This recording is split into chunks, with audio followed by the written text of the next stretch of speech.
আসসালামু আলাইকুম এভরিওয়ান, কি অবস্থা সবার? আশা করছি সবাই অনেক ভালো আছেন। আমরাও আলহামদুলিল্লাহ ভালো আছি।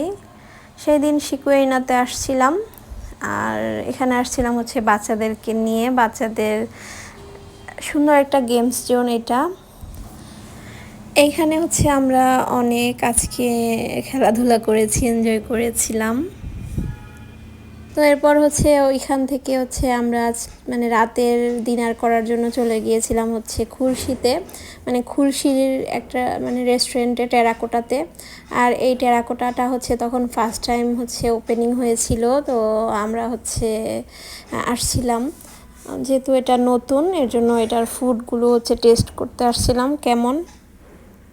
তো ফার্স্টেই হচ্ছে আমরা অনেকক্ষণ ওয়েট করছিলাম, তো কোনো সিট খালি ছিল না। এরপর একটা সিট মানে একটা টেবিল খালি হয়েছিল, তো সেখানে হচ্ছে আমরা বসেছিলাম। এরপর হচ্ছে আমাদেরকে একটা আমাদের সবাইকে ওয়েলকাম ড্রিঙ্কস সার্ভ করেছিল। ওয়েলকাম ড্রিঙ্কসটা আমার কাছে মোটামুটি ভালোই লেগেছিল।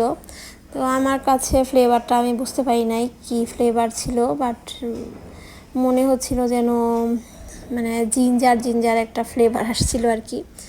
তো এরপর হচ্ছে ওয়েলকাম ড্রিঙ্কস খাওয়ার পর কিছুক্ষণের মধ্যে হচ্ছে আমাদের ফুডগুলো চলে আসছিল। আর আমরা অর্ডার করেছিলাম সুশি, দেন অর্ডার করেছিলাম হচ্ছে রাইস বোল, চিকেন নান বান, তারপর রামেন, আরও টুকিটাকি ডেজার্টও অর্ডার করেছিলাম। তো এরপর হচ্ছে আমরা ফার্স্টেই হচ্ছে টেস্ট করছিলাম হচ্ছে সুশিটা। তো এই সুশিটা ওদের স্পেশাল সুশি ছিল। আর আমার কাছে সুশি হচ্ছে চপস্টিক দিয়ে খেতে অনেক ভালো লাগে। এই সুশির টেস্টটা আমার কাছে ভালো লেগেছে।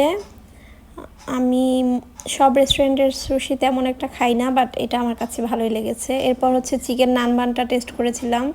নানবানটাও আমার কাছে ভালোই লেগেছিল, খেতে ক্রিস্পি ছিল আর একদম মানে জুসি ছিল, সসি ছিল এরকম আর কি। এরপর রাইস বোল টেস্ট করলাম। রাইস বোলটাও আমার কাছে ভালো লেগেছে। আর রাইস বোলে অনেক কিছুই ছিল একসাথে, মাশরুম ছিল, চিকেন ছিল, রাইস ছিল। আর রামেনটাও তো ভালোই লেগেছিল। রামেনের টেস্টটাও অনেক মজা লেগেছিল আমাদের কাছে, যেহেতু স্পাইসি রামেন ছিল। এরপর হচ্ছে ডেজার্ট হিসেবে টেস্ট করেছিলাম হচ্ছে ম্যাঙ্গো স্টিকি রাইস, ওইটাও ভালোই লেগেছে খেতে মোটামুটি আর কি। তো আমার হাজব্যান্ড বলছিল যে এটা আমদুধ ভাত এরকম লাগছিল। তো এখন যেহেতু ম্যাঙ্গোর সিজন না, তাই আমার কাছে খেতে ভালো লেগেছিল। তো এই তো খাওয়া দাওয়া শেষ করে এখন আমরা বাসায় চলে আসছি। আর বাসায় এসে তো সব এলোমেলো হয়ে আছে। আর আজকের ব্লগটা আপনাদের কাছে কেমন লেগেছে অবশ্যই জানাবেন। নেক্সট ব্লগে সবাইকে স্বাগতম। Thank you for watching.